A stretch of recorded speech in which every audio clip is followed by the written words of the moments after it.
fusionsquared.com.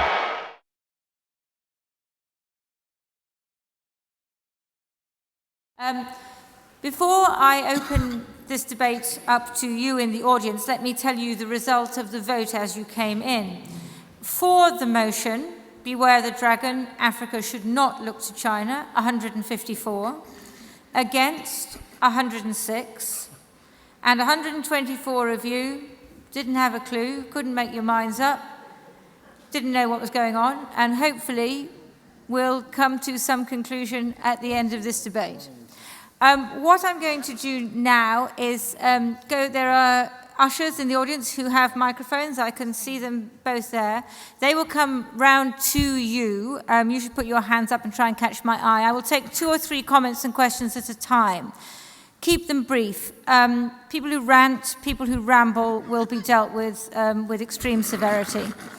So, but we do want your contribution. So, go ahead. I can see a lady in red up there. If you wear red, you always get asked first because the chair can see you. That's the one, yes.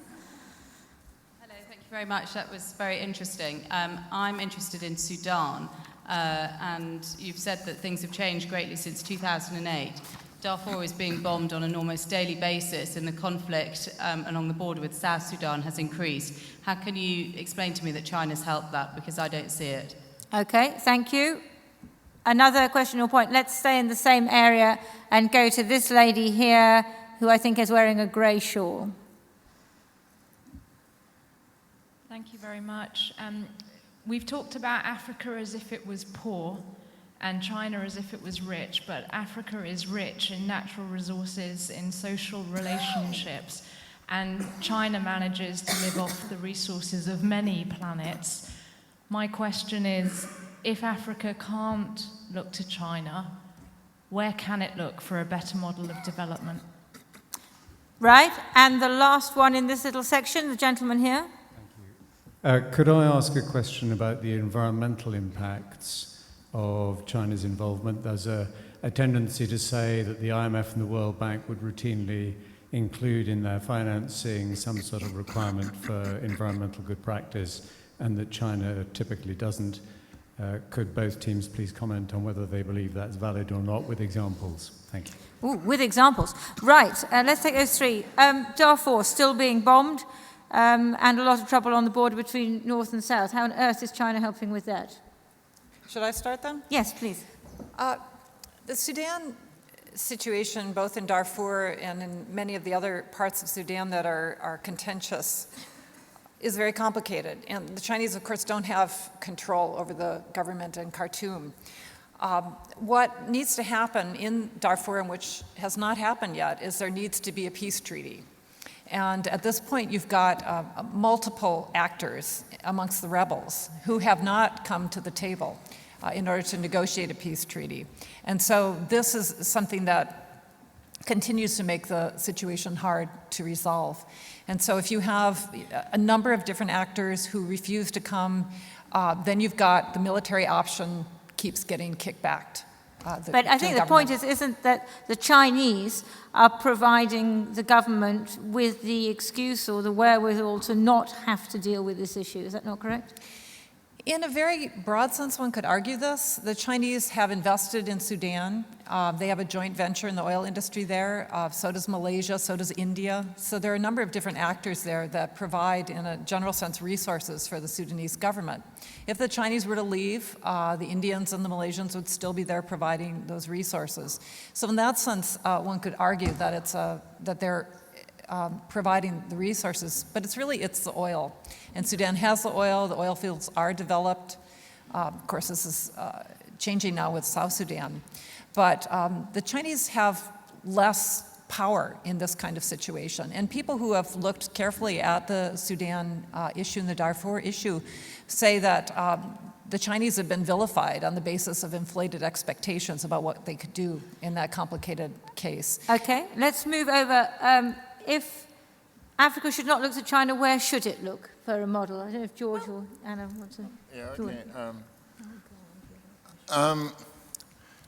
Well, sure. Africa has the resources. China has the capital. And where should Africa look? As I indicated, We lack the infrastructure. We lack, the capacity to develop our resources. But Africa should be open to business to all foreign nations and foreign firms, okay? And because from our own history has been one of exploitation and oppression. And so we've been very, very vigilant. We can't close off Africa completely, okay? The Chinese are welcome to do business in Africa. The West, the Latin Americans are welcome to do business in Africa. But what we insist upon is that we want to make sure that the business deals benefit the people of Africa and not the corrupt ruling elites. As China has been propping up, the corrupt elites in Sudan, in Zimbabwe, in Ethiopia, and so forth. That's what we object to, and that's why we're saying that the deals are not transparent, they're not opaque. It's full of corruption. If you look at Angola, for example, the Queensway Syndicate controls the oil exports to China. And the thing is, you see, but what's the model? I think the question is slightly different. The question is, what is the model? If Africa should not look to China as a model, should it be looking to the West? Well, Africa should be open to business to all people, but not exclusively to China. And as I said, the solutions that we need for Africa are already there in Africa, and Africa should be open to not treat any particular sector, with favoritism, as our leaders have been doing. Thank you. Okay, now the environmental impact. I don't know if Anna. Yeah, I'd like just to say that Africa should actually do what it is part of the consensus that it is part of in the UN in terms of the MDGs. Empower African people, empower African women. That's what the MDGs are also meant for. And let them, by education, indeed get the skills to indeed identify where are their interests and to empower their parliaments to actually exercise the proper scrutiny. And I'd like to touch on the question on the environment. When I talked about accountability and human rights, of course, this also it means concerns with environmental impact, which have been absent from Chinese projects, concerns with public health, with labor core rights. But if they are not taken into account in China itself, why should China take account of it elsewhere? We know that people in China are suffering from terrible pollution of the water, of the air, and so on. So recently, the most affluent people from China said in a survey that they all were considering living outside of China. And I guess it's also because of the freedoms that they cannot enjoy inside China. In a way, China is going to be a victim of its own success. In what concerns the way China operates abroad, and namely in Africa, I think China learns fast. The case of Sudan shows that. By the way, there is oil in South Sudan, so a consulate has already been opened in South Sudan. And China will learn that, and learns fast and learns that for the sustainability of its own interests, strategic interests in the long term, it cannot continue to act in a way that will be resented by the people in Africa. Let me ask Stephen to come in on the environmental question. China's own environmental record is not great, is it? It's not great, but in fact, in Africa, very, very shortly, we're going to have the climate summit in Durban, which is meant to follow up on the non-agreements in Oslo. And there I think you're going to see gathered representatives of the entire world community that's not getting its act together on the environment. So singling out single nations I don't think is profitable. I just wanted to make a brief comment about Darfur, if I might, because that is something which excites rightly a very great deal of passion. I was in China talking about this, and I went first of all to the People's Liberation Army to talk to them as a precaution. Can you send 100 helicopters to Darfur? And the PLA commander said, yes, we can. So that when I talked subsequently to the party and foreign ministry officials, and they said, no, we can't, I said, oh, yes, you can.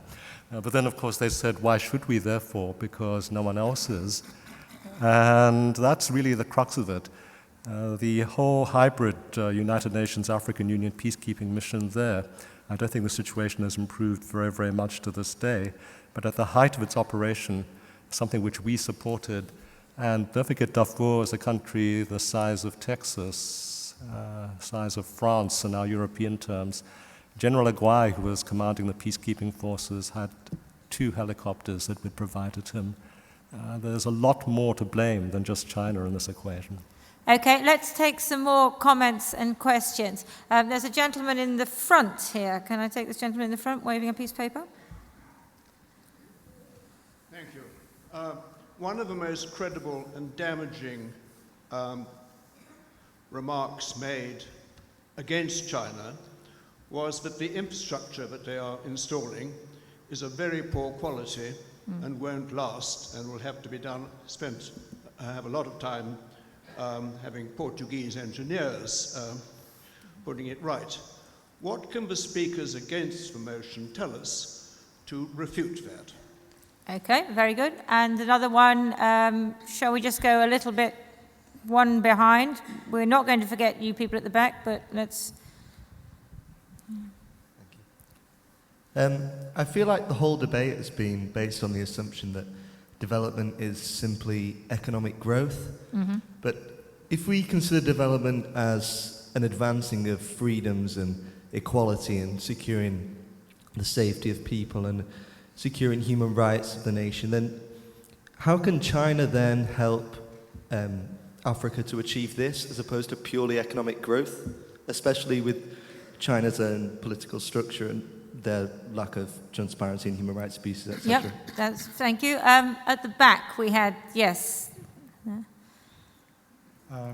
Thank you. My name is Issam Osman. I'm a member of the Sudanese diaspora in the UK, and I think with all the discussion of the Sudan, I felt I had to say something, really. I must say, I think some of the dialogue I found a little bit patronizing about the Sudan and China's role in the Sudan.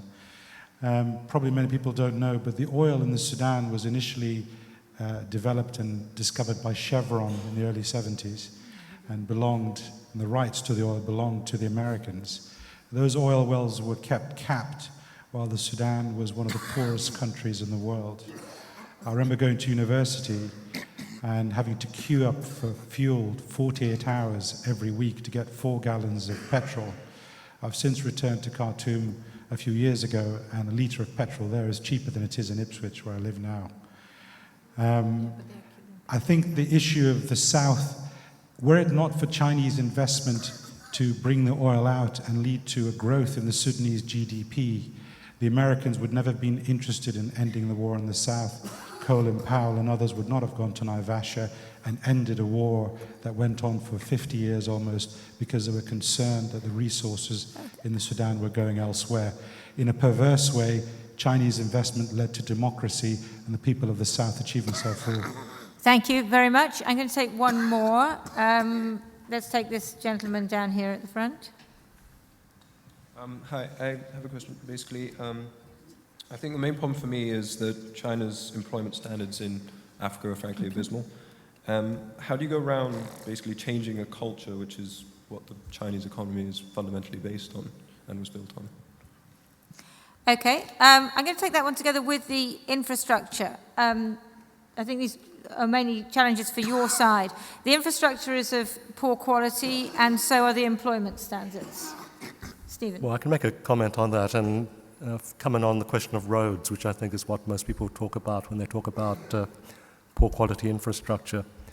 What you've got in terms of the foreign aid protocols of almost every single donor country, let us say certain off-the-shelf solutions and how to do things technologically, so that when you have Swedish roads, for instance, built in Africa, they're built according to a Swedish format that will take 10 tons of snow falling upon them, and so they crack underneath the African conditions for obvious reasons. The Chinese have a slightly more sophisticated protocol in terms of their engineering, but it's still off the shelf, so that some of their infrastructure in some parts of Africa will be perfectly suited for the environmental, as it were, the environmental factors that they would have to serve, and not be so suitable in other parts. Having said that, it's very, very difficult to build roads in the sorts of tropical climates that you've got in Angola in particular. That's a particular area that has, I think, been superior to almost everybody's ideas about how to build a proper infrastructure. Chinese do learn from their mistakes. I think their railways are better than what we can do. Their infrastructure in terms of civil engineering projects to do with buildings, sports stadiums, and opera houses. Yeah, a lot of opera houses in Africa. People go to them, are absolutely superb. And the big development I'm there... going to ask you to, Yeah. I think, Deborah, do you want to say something quickly about labour standards? Maybe labour standards and human rights at the same time, because I think that's another very important question which just came up. The Chinese, you've talked about the economy. Freedom, human rights, all those other good things? Let me try to address both of those together in a way. I think China provides at home an example of one particular development model, which is building up the economy first and then political development later. This is the Asian model. This is what we saw in Korea. This is what we saw in Taiwan, even Japan. It's economic development first and political freedoms later. We don't know yet whether or not that's going to happen in China, but it's already democratizing at the grassroots with elections at the village and the township level. So we see political change going on, much more institutionalization of the party changeover as well. So this kind of model is what China does. There are other things that we think work better, perhaps getting democracy first and then developing the economy later. What China's engagement in Africa is offering is opportunities for Africans to decide these things themselves. With the focus on university scholarships, 5,500 Africans are being educated every year in Chinese universities. They're getting the skills to go home and then work for their own development there. Okay, I'm going to cut you off there because we're running out of time. I'm not going to put it to this side because we know what you think on these issues. I'm going to take a couple more questions and then we're going to be moving towards our vote. Yes, at the back. Since you have a limitation on natural resources, what happens when an autocratic or corrupt government gives way to a democratically elected government and that government decides to renegotiate? What happens then? How reversible are these deals? How reversible are the deals? Yes, down here. Lady here. Thank you. It's in relation to the... Can you speak up a little bit? Can you hear me now? Yes, that was good. Okay, excellent. It's in relation to the unfair linkages that keep coming up regards to the conditions that are placed regards to the aid and trade and what have you. Now, what is causing Africa not to present such a stronger stance, having experienced what they had previously with the West in regards to the unfair trade negotiations? George, you mentioned the unfair linkages quite regularly in your responses. And I just want to know, what do you think is preventing the African governments in putting forth such a stronger stance? Okay, thank you. I think that's good. Another one down here. There's two. There's a lady in the front row, just there. Hello? Yeah. Okay. Yes, speak directly into the microphone. Yeah. I wanted to say as well, sort of linked back to what the lady just said over there.